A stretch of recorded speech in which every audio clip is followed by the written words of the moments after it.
మీ ఎలాంటి వ్యాపార ప్రకటనలకైనా వెంటనే మా ఛానల్ సంప్రదించండి. అందరికి నమస్కారం. నేను శిరీష. ప్రస్తుతం మనతో పాటు ఉన్నారు ప్రముఖ ఆధ్యాత్మికవేత్త, జ్యోతిష్య పండితులు, త్రిపుర సుందరి పీఠం దైవాజ్ఞ బ్రహ్మశ్రీ రమా శర్మ గారు. గురుగారితో మాట్లాడదాం. నమస్కారం గురుగారు. గురుగారు, ప్రతి ఒక్క గుడిలో రావి చెట్టు అనేది ఉంటుంటుంది. ఇప్పుడు చాలా మంది ఇంట్లో పెంచుకోరు రావి చెట్టుని, కానీ ఎక్కడ గుడిలో వెళ్ళినా రావి చెట్టు ఉంటుంది. కొంతమంది ముడుపులు కడుతుంటారు. చాలా మంది పండితులు కూడా చెప్తుంటారు, ఏదన్నా మీకు దోషం ఉంటే రావి చెట్టు చుట్టూ తిరగండి, రోజు పొద్దున నీళ్లు పోయడం చెప్తూ ఉంటారు. మరి రాగి చెట్టు విశిష్టత ఏంటంటారు అసలు? శ్రీ గురుభ్యో నమః. శ్రీ మహాగణాధిపతే నమః. గురు బ్రహ్మ గురు విష్ణు గురుదేవో మహేశ్వర, గురు సాక్షాత్ పరబ్రహ్మ, తస్మై శ్రీ గురవే నమః. హరితస గోత్రోత్పన్నం హరిభక్తిపరాయణం శంకర గురువరేంద్ర చరణం శరణం ప్రపద్యే. శ్రీ మహద్భ్యో గురుభ్యో నమః. సదాశివసమారంభాం వ్యాసశంకర మధ్యమాం అస్మదాచార్య పర్యంతాం వందే గురు పరంపరాం. అరుణాం కరుణాతరంగితాక్షిం ధృతభాషాంకుశపుష్పబాణచాపాం అనిమాదిహృయువృతాం అయోకైః అహమిత్యేవ భవానీం. ఓం శ్రీమాత్రే నమః. ఊర్ధ్వమూలమలశాకం అశ్వత్థం ప్రావరవ్యయూః అంటాడు భగవద్గీతలో. మూలతో బ్రహ్మరూపాయ, మధ్యతో విష్ణురూపిణే, అగ్రత శివరూపాయ, వృక్షరాజాయ తే నమః. రావి చెట్టు, దీన్ని అశ్వత్థ వృక్షం అంటారు. పూర్వకాలంలో అసలు ఇది ఎందుకు పూజ చేయాలి అనే ఒక విషయాన్ని మనం కొత్తాం. పూర్వకాలంలో వృతాసురుడు అనేటువంటి రాక్షసుడు ఉండేవాడు. ఆ రాక్షసుడు చాలా తపస్సు చేసి ఎన్నో వరాలు కోరుకున్నాడు. ఇంద్రుడు భయపడి సగం సింహాసనం కూడా అతనికి ఇచ్చాడు. సంధి చేసుకున్నాడు, ఇద్దరు సంధి చేసుకొని సగం సింహాసనం ఇచ్చాడు. వృతాసురుడు ఉన్నాడు. అయితే వృతాసురుడిని ఏ విధంగానైనా చంపాలి అనేటువంటిది ఇంద్రుని ఆలోచన. మీదికి ప్రేమ ప్రకటిస్తున్నాడు, మనసులో మాత్రం వీడిని చంపాలి అనేటువంటి ఒక ఆలోచన ఇంద్రునికి ఉన్నది. ఇలా చేసిన తర్వాత కొంతకాలం అయిన తర్వాత బ్రహ్మ దగ్గరికి అక్కడికి వెళ్ళాడు ఇంద్రుడు. దేవతలను అందరిని పెట్టుకొని చేసుకొని వెళ్తే బ్రహ్మదేవుడి దగ్గరికి వెళ్ళినప్పుడు శివుడు అక్కడి నుంచి, నా నుంచి కాదు దీనికి ఉపాయం, వాడు మంచి మంచి వరాలు కోరాడు, నేను మంచి మంచి వరాలు ఇచ్చాను, నేను శివుని దగ్గరికి వెళ్దామన్నాడు. శివుని దగ్గరికి వెళ్తే శివుని దగ్గరికి వెళ్ళి, అయ్యా మరి ఇట్లా వృతాసురుని చంపాలి, ఏం చేస్తే బాగుంటుంది, ఇట్లా చేస్తే బాగుంటుంది, వాడు చావానికి చావు లేదు, మీరే వరాలు ఇచ్చారు, వాడికి చావు లేదు కదా, వాడిని చంపాలి. వాడేమో ఏం వరాలు కోరుకున్నాడు వృతాసురుడు? కత్తితో చావను, కట్టెతో చావను, ఏ ఆయుధంతో చావు రావద్దు నాకు, ఉదయం పగలు చావను, రాత్రి చావను. మరి ఎప్పుడు చావాలి? అవును, పగలు చావడు, రాత్రి చావడు, ఏ ఆయుధంతో చావద్దు. మరి ఎప్పుడు ఎట్లా చావాలి? మనకి మీరేమో వరాలు ఇచ్చి కూర్చున్నారు, మరి వాడు ఎలా చావాలి అంటే అప్పుడు శివుడు ఆలోచించాడు, వాడి చావడానికి ఒకటే ఉపాయం ఉంది. దదీచి మహాముని అనేటువంటి ఒక వ్యక్తి ఉన్నాడు, ఒక ఋషి, మహాఋషి ఉన్నాడు. ఆ ఋషి కూడా తపస్సు చేశాడు, నా గురించే తపస్సు చేశాడు. అతనికి వరం ఇచ్చాను. ఏమని వరం కోరుకున్నాడు దదీచి మహాముని? నా బొక్కలు వజ్రం కంటే కూడా గట్టిగా ఉండాలి. నా శరీరంలో ఉండబడే ఒక బొక్కలు ఏవైతే ఉన్నాయో, శల్యం ఏదైతే ఉందో, ఆ శల్యాలన్నీ కూడా వజ్రం కంటే కఠినంగా ఉండాలి. బొక్కతో కొడితే వజ్రం పగిలిపోవాలి. అన్నిటికంటే కఠినమైనటువంటి వజ్రమే. దారి కూడా బొక్కతో కొడితే పగిలిపోవాలి, వజ్రం కూడా. నాకు స్వచ్ఛంద మరణం కావాలి దదీచి మహాముని కోరుకున్నాడు. నేను ఎప్పుడు కోరుకుంటే అప్పుడు నాకు చావు రావాలి. నా శరీరంలో ఉండే బొక్కలన్నీ కూడా వజ్రం కంటే కఠినంగా ఉండాలి రాస్తున్నారు. మంచి కోరికనే కదా. అతను మహాముని తపస్సు చేసుకుని బతికేవాడు, ఎవరిని చంపడు, ఎవరిని చేయడు, గర్వం లేదు, అహంకారం లేదు, ఏమీ లేదు. సరే అని చెప్పి దదీచి మహాముని వరం కోరుకున్నాడు. అప్పుడు ఇంద్రుని చెప్పాడు శివుడు, దదీచి మహాముని చాలా దయగలిగినటువంటి ఒక వ్యక్తి. ఆ వ్యక్తి నువ్వు కోరుకుంటే ఆ వ్యక్తి వెన్నుపూసతోటి వజ్రాయుధం చేయించుకో. అది చేయించుకొని దానితోటైతే వీడు చేస్తాడు. ఆ వజ్రాయుధంతో కొడితే కూడా చావడు. ఆ దెబ్బతింటే మళ్ళీ నీ మీదకి వస్తుంది, అది ఉల్టా నిన్ను చంపుతాడు వాడు. వజ్రాయుధానికి నురుగు పూసి, సముద్రంలో వచ్చే ఒక నురుగు పూస్తే అది తడి ఉండదు, పొడి ఉండదు, నురుగు ఇది పచ్చ పచ్చ ఇది మెత్తగా ఉండదు, అటు ఇదిగా ఉండదు. ఆ నురుగు పూసి ఆ నురుగుతో వాడిని చంపాలి. ఎప్పుడు చంపాలి? పగలు చావడా, రాత్రి చావడా? పగలు రాత్రి కానటువంటి ఒక సంధ్యా సమయంలో చంపాలి వాడిని. అది ఆలోచన చేసుకున్నాడు. సరే అని చెప్పి ఋషులంతా కూడా, ఇంద్రుడు ఋషులను వెంబెట్టుకొని, మన దేవతలను వెంబెట్టుకొని దదీచి మహాముని దగ్గరికి వెళ్ళాడు. నమస్కారం చేశారు, కూర్చున్నారు. కుశల ప్రశ్నలు అయిపోయినాయి. ఏం కావాలి స్వామి? నాకు మీ బొక్కలు కావాలి. వెన్నుపూస. నీ బొక్కలు కావాలి, వెన్నుపూస కావాలి, ఇట్లా పలాని వాడిని చంపడానికి. సరేనైనా ఇచ్చేస్తాడు, తీసుకున్నాడు.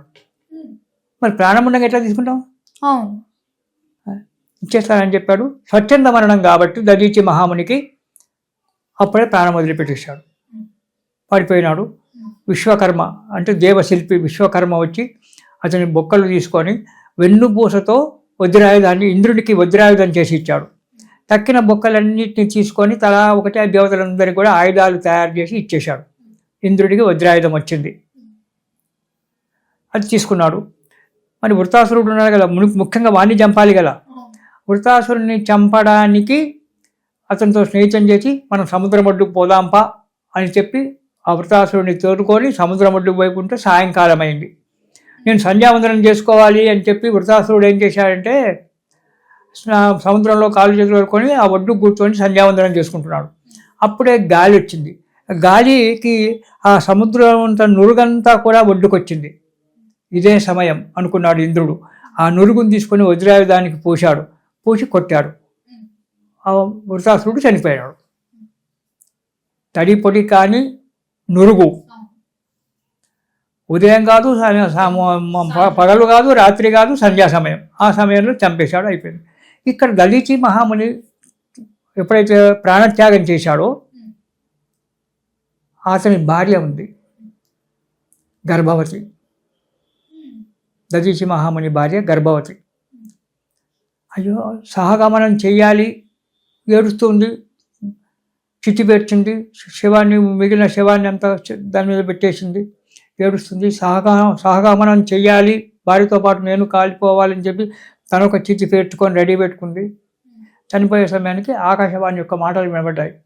అమ్మ, నువ్వు చావడానికి వీల్లేదు, నీ గర్భంలో ఉన్నటువంటి వాడు ప్రపంచానికి మేలు చేసేటువంటి ఒక వ్యక్తి శిశువు నీ గర్భంలో ఉంది, నువ్వు చావడానికి వీల్లేదు అని చెప్పింది. దదీచి మహామునికి చిచ్చు పేర్చారు. అక్కడ దహనం అవుతుంది. ఈమె ఆ బాధ తట్టుకోలేక పరిగెత్తింది. దదీచి మహాముని యొక్క భార్య సురుచో సులోచన ఏదో ఉంది, పేరు సరిగ్గా జ్ఞాపకం లేదు. పరిగెత్తింది. పరిగెత్తుతూ ఒక చెట్టు కిందికి వెళ్ళింది. అక్కడ ఒక రాయి కనబడగానే రాయితో తన గర్భాన్ని చీల్చేసింది. ఆమె దదీచి మహాముని భార్య గర్భాన్ని చీల్చేటప్పటికి అందులో నుంచి ఒక శిశువు బయటకు వచ్చాడు. పుట్టగానే పెద్దగా అయినాడు. 5 సంవత్సరాల బాలుడు అయిపోయినాడు. పుట్టగానే అప్పుడంతా సజ్జం కదా, పెద్దగా అయినాడు. అమ్మ, నన్ను ఎందుకు పుట్టించావు? ఇంత ఘోరంగా నన్ను ఎందుకు పుట్టించావు? సహజమైనటువంటి ఒక ప్రసూతి కాకుండా గర్భాన్ని చీల్చి నన్ను బయటికి తీసుకొచ్చావు తల్లి, ఎందుకు నన్ను తీసుకొచ్చావు? అమ్మ, ఇలా జరిగింది, మీ నాన్నగారు ప్రాణత్యాగం చేశారు, నేను బతకలేను, నేను చేస్తాను. గర్భంలో నిన్ను పెట్టుకొని నిన్ను చంపి నేను భ్రూణహత్యను కట్టుకోను, కాబట్టి శిశువును నేను బయటకు తీశాను. నన్ను ఏం చేయమంటావు అన్నాడు ఆ అబ్బాయి. నా పేరేంటి అసలు, నన్ను ఏం చేయమంటావు అన్నాడు. పిప్పల వృక్షం కింద నీవు జన్మించావుగా, బయటకు వచ్చావు, గర్భంలో నుంచి బయటకు వచ్చావు కాబట్టి నీ పేరు పిప్పలాదుడు అని పేరు పెట్టింది. పిప్పలాదుడు అంటే సంస్కృతంలో రావి చెట్టును పిప్పల వృక్షము అంటారు. అంటే సంస్కృత పేరు పిప్పల వృక్షము. ఇప్పటికి కూడా మహారాష్ట్ర పోతే పీపల్ కా జాడ్ అంటారు రావి చెట్టును. మహారాష్ట్రలో అంతా కూడా, మహారాష్ట్ర నుంచి ఒక ఆంధ్రప్రదేశ్, తెలంగాణ తప్ప దక్షిణ దేశాలలో, మధ్యప్రదేశ్ ఎక్కడ పోయినా కానీ, కాశీ ఎక్కడికి వెళ్ళినా కానీ పీపల్ కా జాడ్ అంటారు, పిప్పల వృక్షము. దానికే అశ్వత్థ వృక్షం సంస్కృతంలో ఉంది, పిప్పల వృక్షం అంటారు. దాన్నే మనం తెలుగు భాషలో రావి చెట్టు అంటాం. పిప్పల వృక్షం కింద జన్మించావు కాబట్టి నీ పేరు పిప్పలాదుడు అని పేరు పెడుతున్నాను అంది. నన్ను ఏం చేయమంటావు అన్నాడు. నువ్వేం చేయాల్సిన లేదు, ఈ పిప్పల చెట్టు కింద, ఈ రావి చెట్టు కిందనే కూర్చో. రావి చెట్టు కిందనే కూర్చో. ఈ రావి చెట్టులో 3 ఉంటారు. మూలతో బ్రహ్మరూపాయ, మూలంలో బ్రహ్మదేవుడు ఉంటాడు, మధ్యన విష్ణుమూర్తి ఉంటాడు, చివరి కొనలో ఆకులలో శివుడు ఉంటాడు. కాబట్టి ఈ చెట్టు కిందనే కూర్చో. ఈ చెట్టుకు ఎవరైతే ప్రదక్షిణాలు చేస్తారో వాళ్ళు కోరుకున్న కోరికలను నెరవేర్చు అని చెప్పి వరం ఇచ్చింది తల్లి. వరం ఇచ్చి ఆమె సహగమనం చేసింది. పోయింది, చితి పెట్టుకొని ఆమె కూడా దళిచి మహాముని దహనం అయిపోయినాడు. అతని భార్య కూడా కొడుకును ఇక్కడ పెట్టి వరం ఇచ్చి ఆమె కూడా దహనమై. మరి రావి చెట్టు అంటే ఎక్కడ ఉండాలి? ఏ రావి చెట్టు కింద కూర్చోవాలి? గుళ్ళో ఉన్న రావి చెట్టు కిందనా, చెట్టు బావి దగ్గర ఉన్న రావి చెట్టు కిందనా, దారిలో ఉన్న రావి చెట్టు కిందనా అంటే అంతకుముందే తల్లి చెప్పింది, ఎక్కడ రావి చెట్టు ఉందో అక్కడ నీ అంశం ఉండాలి. ప్రపంచంలో ఎన్ని కోట్ల రావి చెట్లు ఉన్నా సరే నువ్వు అక్కడ ఉండాలి, అక్కడ నీ అంశం ఉండాలి, నువ్వు ఉండాలి అంతే అని చెప్పింది. చెప్తే సరే అని చెప్పి ఆ పిప్పల వృక్షం కింద రావి చెట్టు ఉంటుంది. ఆ రావి చెట్టు కింద పిప్పలాల మహాముని కూర్చొని ఉంటాడు. అక్కడ మహా తేజస్ సంపన్నుడు పిప్పలాదుడు. అయితే రావి చెట్టుకు ప్రదక్షిణ చేస్తే అతనికి కూడా మనం ప్రదక్షిణం చేసినట్టే. ఆ రావి చెట్టుకు ప్రదక్షిణ చేసిన వల్ల ఏ కోరికతో రావి చెట్టుకు ప్రదక్షిణ చేస్తాడో ఆ కోరిక పిప్పలాదుడు మనకు తీరుస్తాడు. ఆరోగ్యం బాగాలేదు, రావి చెట్టుకు ప్రదక్షిణం చేయి, తగ్గుతుంది. సంతానం కావాలి, రావి చెట్టుకు ప్రదక్షిణం చేయి. నువ్వు దేనితోటైనా పర్వాలేదు, ఏ కోరికతో అయినా పర్వాలేదు, రావి చెట్టుకు ప్రదక్షిణాలు చేయాలి. 11, 18, 54, 27, 108 నీ శక్తిని బట్టి ప్రదక్షిణాలు చేస్తుంటే ఆ పిప్పలాల మహాముని కరుణించి మనకు వరాలిస్తాడు. ముఖ్యంగా రావి చెట్టులో ఉండబడే గుణము ఆరోగ్యం బాగు చేస్తుంది. ఇది నా అనుభవంలో ఎంతోమందికి చూశాను. రావి చెట్టుకు గనక ప్రతిరోజు ఒక చెంబెడు నీళ్లు పోసి చెట్టు మొదట్లో పసుపు కుంకుమ వేసి 2 అగరొత్తులు వెలిగించి పెట్టి ఇంత చక్కెరో పండో నైవేద్యం పెట్టి నీ సంకల్పం ఏదుందో నమస్కారం చేసుకొని 11 కానీ 18 కానీ 27 కానీ 54 అంటే చివరిలో 9 సంఖ్య రావాలి. అలా వచ్చేటువంటి ఒక ప్రదక్షిణాలు కనుక రావి చెట్టుకు చేస్తే ఆరోగ్యం ఎటువంటి రోగమైన క్యాన్సర్ రోగం కూడా తగ్గొచ్చు. క్యాన్సర్ అని మనం ఏమంటున్నాం, అది కూడా తగ్గడం. అయితే అవి తగ్గాలంటే ఏం చేయాలి అంటే ప్రదక్షిణాలు చేసిన తర్వాత కొన్ని భయంకరమైనటువంటి రోగాలకు చెట్టును బిగ్గరగా కావలించుకోవాలి. క్షయవ్యాధి ఉంది, క్యాన్సర్ ఉంది, అప్పుడు ఏం చేయాలంటే ప్రదక్షిణాలు చేసిన తర్వాత చెట్టును బిగ్గరగా ఒక 5 సెకండ్లో 10 సెకండ్లో చెట్టును బిగ్గరగా కావలించుకోవాలి. ఆ చెట్టులో ఉండేటువంటి ఒక శక్తి ఈ రోగాన్ని తగ్గిస్తుంది. రావి చెట్టులో ఉండబడే ఒక గుణం ఇది. ఆ రావి పళ్ళు సంతానం కావడం లేదు, కొందరు బాధపడుతుంటారు. చాలా కాలం మంది 10 మంది డాక్టర్లు రావి చెట్టు పళ్ళు ఉంటాయి, చిన్నగా రాలుతుంటాయి.